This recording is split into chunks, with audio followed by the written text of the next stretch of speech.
Hello, c'est Steve, j'espère que vous avez la forme. Ici ça cogne fort, il fait extrêmement chaud, je suis dans le Var et je peux vous dire que ça tape, il fait extrêmement sec, mais heureusement il y a le lac Sainte-Croix et là c'est un vrai havre de paix pour se rafraîchir. J'ai fait de la plongée tout à l'heure avec mes palmes et mon tuba et j'ai pu vraiment goûter à la fraîcheur de l'eau, ce qui fait vraiment du bien.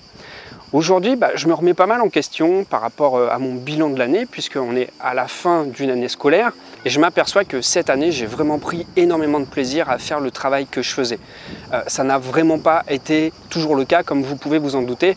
Si vous avez suivi mon histoire, il y a quelques années, j'étais encore enseignant et c'était un vrai supplice. C'était vraiment une torture d'aller au travail tous les jours parce que au début ça allait évidemment, j'avais fait ce choix d'aller travailler dans l'enseignement, mais les conditions étant de plus en plus difficiles, contraignantes, ça devenait un vrai calvaire de venir travailler et en plus j'avais une maladie chronique qui venait rajouter de la difficulté à tout ça. Si je vous parle de tout ça, c'est que je remarque qu'en prenant du recul et en faisant un travail profond sur moi, j'ai réussi à m'émanciper de cette situation. Et je vois dans les commentaires que souvent vous vous sentez prisonnier de cette situation-là. Vous savez, comme s'il y avait une certaine forme de déterminisme, comme si on était quelque part bloqué dans une situation, que l'issue était fatale et qu'on n'était que soumis à des impasses. Mais en fait, je voudrais vous prouver le contraire. Je voudrais simplement vous prouver le contraire et vous montrer que c'est possible. Alors, c'est possible à partir du moment où on accepte de ne plus rentrer dans des cases. Moi, j'ai commencé à m'émanciper de ma condition en me disant que voilà, le travail parfait n'existe pas. C'est vrai, le travail parfait n'existe pas. Simplement, ce qui va pouvoir être parfait pour moi, c'est de créer moi-même mes propres conditions. À l'époque, je n'avais pas encore vraiment conscience, je n'avais pas vraiment posé de mots sur ma manière de fonctionner. Je ne me disais pas hypersensible, je n'étais pas du tout derrière cette étiquette-là. Mais je savais qu'intuitivement, j'avais un fonctionnement particulier. J'avais des besoins particuliers et que ça allait me demander d'y répondre avec une attention très particulière. J'ai commencé à fréquenter des personnes qui se remettaient aussi en question pas mal et qui commençaient déjà à amorcer avant moi un mode de vie qui était beaucoup plus en cohérence avec leurs besoins. Et c'est à partir de ce moment-là que j'ai commencé à entreprendre, à mettre en place des actions, à développer une activité entrepreneuriale, ce qui m'a permis de bifurquer et de changer progressivement de métier. Mais ça ne s'est pas fait du jour au lendemain, ça a été vraiment une démarche à tâtonnement, c'était pas mal d'essais et d'erreurs, pas mal de rectifications. Et si vous avez vraiment envie de créer vous-même votre propre carrière, de designer vous-même votre propre métier, attendez-vous à ce que les choses soient imparfaites. Attendez-vous à tâtonner, puisque si vous voulez créer une activité sur mesure, quelque chose qui est bien à vous, et quelque chose qui n'existe pas forcément encore, vous allez devoir vous expérimenter vous. Il va falloir être pragmatique, il va falloir aller sur le terrain. Évidemment, vous allez pouvoir vous aider des formations, par exemple, que je vous propose, ou des formations d'autres personnes, si elles vous conviennent mieux. Vous allez pouvoir vous aider de lecture, vous allez pouvoir vous inspirer de personnes, par exemple, en allant à des soirées entrepreneuriales, si votre désir est d'être entrepreneur. Et vous allez vous inspirer de ces personnes-là. C'est souvent par le modélisme, d'ailleurs, qu'on progresse. Les enfants apprennent par mimétisme et nous adultes, c'est un petit peu pareil. On s'inspire des personnes qui ont déjà franchi un cap, qui se sont déjà émancipées. Et si j'ai un conseil à vous donner, au-delà des 6 conseils que je vais vous donner dans cette vidéo, si j'ai un conseil à vous donner, c'est de toujours être avec des personnes qui ont dépassé un step, une marche qui est au-delà de la vôtre. Toujours pour vous tirer vers le haut. Il y a un des formateurs auprès duquel je me suis formé il y a une dizaine d'années qui disait toujours, lorsque vous allez à des réunions d'entrepreneurs, soyez toujours le smicard dans la pièce. C'est-à-dire soyez toujours celui qui est en bas de l'échelle pour toujours être entouré de personnes qui sont beaucoup plus évoluées que vous. Ça va vous permettre vraiment d'évoluer. D'accord? Donc ça, c'est super important de s'entourer de personnes qui ont déjà franchi des étapes au-dessus des vôtres pour pouvoir vous inspirer, pour pouvoir vous tirer vers le haut. Alors dans cette vidéo, j'ai envie de vous partager 6 conseils à vous qui êtes hypersensible si vous voulez devenir plus heureux au travail. Alors évidemment, moi je vous parle de perspective entrepreneuriale parce que c'est ma manière, selon moi, où on arrive le plus facilement à s'émanciper. Pourquoi? Parce qu'il n'y a pas de hiérarchie. Donc qui dit pas de hiérarchie dit flexibilité, dit pas de soumission à un patron. Activité entrepreneuriale dit aussi qu'il n'y a pas de rapport direct, on ne doit rien à personne, on est juste responsable de soi-même. Et ça, je trouve que c'est une fabuleuse école pour se développer et pour se connaître. Pourquoi?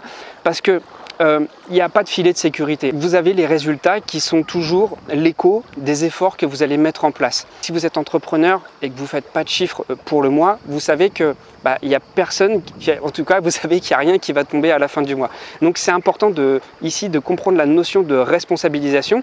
Et il y a un facteur risque, je ne vous le cache pas, mais il y a aussi un facteur très grisant parce qu'on s'aperçoit à ce moment-là très précisément que les résultats qui nous arrivent sont vraiment corrélés aux efforts qu'on met dans notre boîte. Et ça, c'est vraiment génial parce que tout simplement, on se sent maître de son destin. Et j'aimerais vous faire goûter ce sentiment-là. Si vous souhaitez vous émanciper de votre situation, si vous avez peut-être une idée de création d'entreprise, si vous avez envie de mettre en place de nouvelles habitudes, si vous avez envie de mieux vous connaître, si vous avez vraiment envie de créer votre propre vocation. D'ailleurs, c'est tout l'intérêt du pack que je mets en place en ce moment qui est valable jusqu'à ce soir, 23h59. Ce pack vous propose 3 formations qui vont vous permettre vraiment de créer cette autonomie, cette indépendance. Ça va vous aider aussi à trouver votre propre vocation, à être parfaitement aligné et surtout maîtriser vos émotions avec grande intelligence, mais plus que tout, utiliser ces émotions à votre service pour pouvoir vous déployer. C'est tout le mal que je vous souhaite. Mieux vous connaître pour mieux capter votre système de fonctionnement, donc vous épanouir plus facilement, vous émanciper d'une situation qui ne vous plaît pas et enfin créer vous-même votre propre activité sur mesure. C'est vraiment ça l'objectif de ce pack. Donc si vous êtes intéressé, vous pouvez cliquer sur le premier lien dans la description. Et maintenant, je vais vous donner 6 conseils importants qui vont vous permettre d'être plus heureux au travail. Donc le premier conseil, c'est de vraiment faire un travail sur vos valeurs. Il est important que vous puissiez savoir de quel bois vous êtes fait. Savoir de quel bois vous êtes fait, ça va vous aider à comprendre quels sont vos matériaux à vous. Par cela, comprenez bien qu'est-ce qui est important pour vous, qu'est-ce qui est prioritaire, c'est-à-dire sur quoi vous n'allez jamais négocier. Si vous ne connaissez pas les valeurs, évidemment, ça c'est un travail qu'on fait dans le pack que je vous propose, mais vous pouvez aussi vous demander là tout de suite maintenant, quelles sont les choses qui sont pas du tout négociables dans votre vie. Quelles sont les choses sur lesquelles c'est impossible de négocier, c'est indiscutable. Il y a peut-être l'amitié, il y a peut-être la famille, pour certains ce sera la liberté, pour d'autres ça peut encore être l'argent, pour d'autres encore ça peut être l'authenticité, ils peuvent ne pas supporter jouer des rôles, être hypocrites. Donc vraiment, chacun de nous a des valeurs, on a un socle de valeurs. Et lorsqu'on connaît bien son socle de valeurs, on sait où mettre les pieds parce qu'on sait que dans ces types d'environnements, on va être à l'aise, avec tel type de personnes aussi, on peut être à l'aise. Et puis on sait aussi quels endroits il faut fuir absolument pour ne pas se retrouver dans une situation inconfortable. Le deuxième conseil pour être heureux au travail, c'est de bien choisir votre environnement. Pour beaucoup, nous travaillons dans des bureaux. Est-ce que l'environnement d'un bureau est parfaitement adapté à vous, à votre bien-être? Est-ce que c'est ce que vous aviez envisagé lorsque vous étiez ado ou jeune adulte et que vous vous projetiez plus tard en tant qu'adulte travailleur? Vraiment, est-ce que vous vous imaginiez sous un néon, avec une machine à café qui fait du café dégueulasse, derrière un écran, avec une manière de s'habiller, avec un monde stérile, un monde aseptisé, où il y a un certain code, un code bureaucratique, une certaine manière de fonctionner, c'est-à-dire obéir à une certaine forme de hiérarchie, se conformer à des codes sociaux. Parfois, l'environnement peut vraiment être perturbant, même si les personnes font un travail qu'elles adorent. Le fait de se retrouver dans des bureaux avec l'environnement que je vous ai décrit, où c'est très gris, où il n'y a pas de nature, où il n'y a que des lumières artificielles, où en plus il y a des rapports hiérarchiques qui peuvent être insupportables et des relations de bureau qui peuvent vraiment être déprimantes, ça peut vraiment déteindre sur l'appréciation qu'on a par rapport à notre travail, même si ce travail nous plaît. Donc pensez vraiment à votre environnement de travail. C'est le deuxième conseil qui est vachement important, surtout pour vous qui êtes hypersensible. L'environnement, j'en parle très souvent dans les vidéos, est une des composantes les plus importantes, pas qu'au travail, dans votre vie en général, pour être heureux. Ensuite, le troisième conseil qui est important pour que vous soyez heureux au travail, c'est les personnes avec qui vous souhaitez travailler. Encore une fois, vous avez beau être dans le bon environnement, vous avez beau faire un travail dans lequel vous vous épanouissez parfaitement, s'il y a de mauvaises relations au travail, si vous travaillez avec des cons, si vous travaillez avec des personnes qui ne sont pas sympathiques, qui ne sont pas forcément bienveillantes avec vous, ça peut vraiment avoir des conséquences dégradantes sur l'appréciation que vous avez de votre qualité de vie au travail. Donc encore une fois, pourquoi je privilégie toujours le travail indépendant? C'est que lorsqu'on est indépendant, très souvent, on est seul, évidemment. Je pense que lorsqu'on est hypersensible, on sait être seul avec soi-même. Ça, c'est pas trop une difficulté. On cherche plutôt même la solitude. Et puis, évidemment, lorsqu'on est travailleur indépendant, il ne faut pas s'isoler. C'est l'une des pires erreurs à faire. Néanmoins, On peut aller choisir soi-même les personnes avec qui on souhaite travailler. Certainement, vous allez rencontrer sur votre parcours, si vous décidez de vous embarquer dans cette aventure, vous allez rencontrer des partenaires. C'est hyper important aussi de trouver des partenaires à un certain moment de son évolution. Et si vous trouvez des partenaires sympas, des partenaires bienveillants, des partenaires qui vous comprennent et qui sont dans la même énergie que vous, évidemment, ça va vous catalyser. A contrario, si vous êtes avec des personnes qui sont comme des collègues que vous n'avez pas choisis, vous n'avez aucun intérêt à rester avec ces personnes-là parce qu'elles vont avoir une mauvaise influence sur vous. Vous êtes des éponges, vous êtes assez empathique, vous vous laissez souvent submerger, envahir par les pensées négatives des autres, donc épargnez-vous cela. Le quatrième conseil pour être plus épanoui au travail, c'est d'accorder une importance à la maîtrise de votre temps et de votre énergie. Sur une échelle de 1 à 10, à combien considérez-vous ce facteur-là comme important? Je vous assure, c'est super important. Savoir profiter du temps, savoir considérer vos journées, savoir vous accorder des pauses, savoir choisir des environnements, savoir vous ressourcer aussi, c'est super important. Et si vous ne savez pas maîtriser votre temps, si vous travaillez des journées non-stop de 8h à 17h par exemple, et que vous ne voyez rien d'autre, que vous ne prenez pas de temps pour avoir des relations sociales, pour avoir des pauses dans des environnements ressourçants, évidemment ça va avoir des répercussions sur votre qualité de vie au travail. Donc très important aussi d'avoir la main mise dessus, de maîtriser ça. Vous voyez, j'essaie pas de vous envoyer du rêve, mais je suis en train de travailler dans des environnements que j'ai choisis. Ça fait longtemps que j'imagine ce genre de travail, ça fait longtemps que j'imagine ce cadre-là.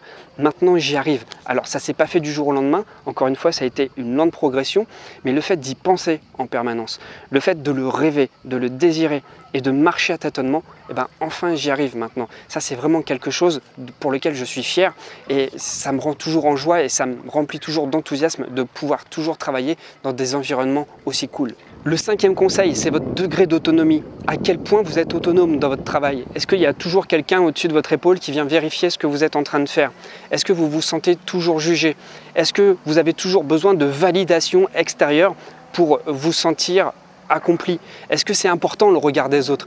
Avoir de l'autonomie, c'est ne plus dépendre de tout ça. C'est être responsable de soi. Comme je vous l'ai expliqué tout à l'heure en début de vidéo, lorsque vous êtes travailleur indépendant, vos résultats ne dépendent que de vous. Vous n'avez pas besoin du regard des autres. Et vous n'avez pas besoin que quelqu'un vous dise le soir, tu as bien travaillé ou tu as mal travaillé. Il n'y a pas des réunions professionnelles aussi lorsque vous êtes indépendant pour vous donner le cap stratégique pour le mois et vous dire, ok, maintenant la politique de ce mois-ci, ça va être ci ou ça va être ça. Donc je pense que vous comprenez ça, la valeur de ce que représentait l'autonomie dans votre vie.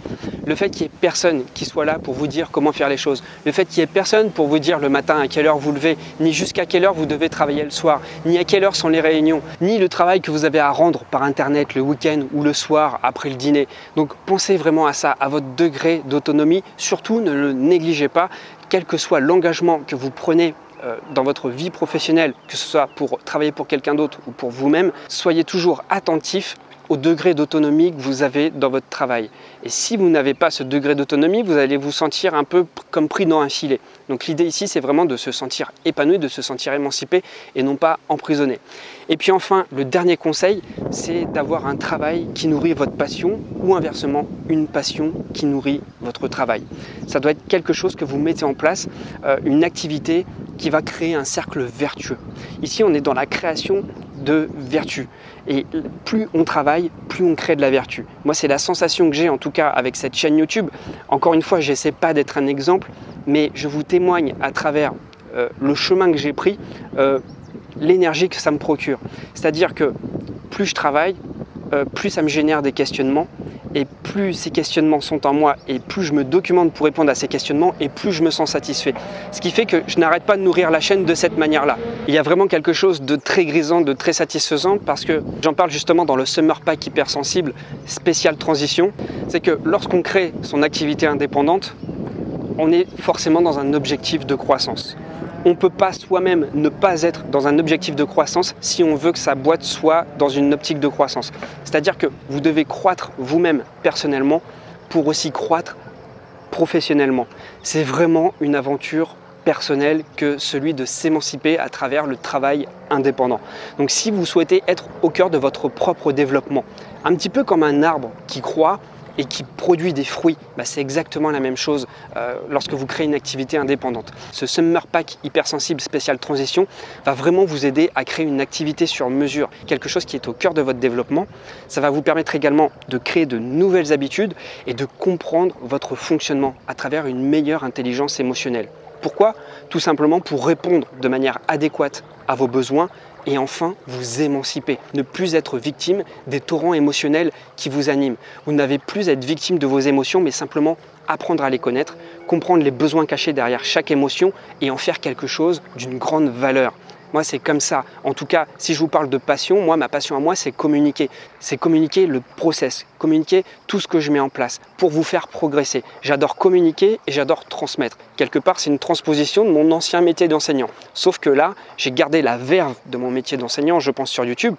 Mais ce qui change, c'est que j'ai changé les conditions. Maintenant, c'est plus l'éducation nationale qui me paye, c'est moi-même qui me rémunère. C'est moi-même qui crée mon cadre, c'est moi-même qui crée mon contexte de travail. J'ai pu aller chercher de la validation extérieure, j'ai plus à être inspecté, c'est moi qui choisis tout. Alors, il n'y a rien d'égocentrique, il n'y a rien de narcissique parce que ça ne se fait pas tout seul. C'est vraiment du travail et ça ne s'est pas fait du jour au lendemain. Ça a pris du temps, ça a demandé de l'énergie, mais franchement, ça vaut vraiment le coup. Alors si vous êtes déterminé, si vous êtes courageux et si vous souhaitez vraiment utiliser cette période estivale pour aller de l'avant, pour mieux vous connaître, pour progresser, pour repartir sur des nouvelles bases au mois de septembre, le Summer Pack va vraiment pouvoir vous aider. Ce sont mes 3 plus grosses formations vidéo. Vous avez des exercices, vous avez des mind maps, vous pouvez tout imprimer. Une fois que vous avez réservé ce pack-là, de toute façon, vous l'avez à vie. Vous pouvez prendre le temps qu'il faut. Et je vous assure qu'en réservant ce pack, l'été sera vraiment rempli et vous allez faire des apprentissages tous les jours. Donc si vous êtes prêt à changer de cap, si vous êtes prêt à vous donner les moyens, si vous êtes prêt à vous donner cette chance, bon sang, allez-y, ça va vraiment vous aider. Je vous laisse là-dessus. Moi, je vais retourner faire un petit pouf, je pense. Si vous souhaitez réserver ce pack, il ne vous reste plus que quelques heures maintenant puisque le pack se termine ce soir. Vous avez juste à cliquer sur le premier lien dans la description. Et moi, je vous dis à très vite, certainement dans l'une des premières vidéos de la formation de votre choix qui est dans le pack. Je vous dis à très vite et portez-vous bien. Ciao, ciao.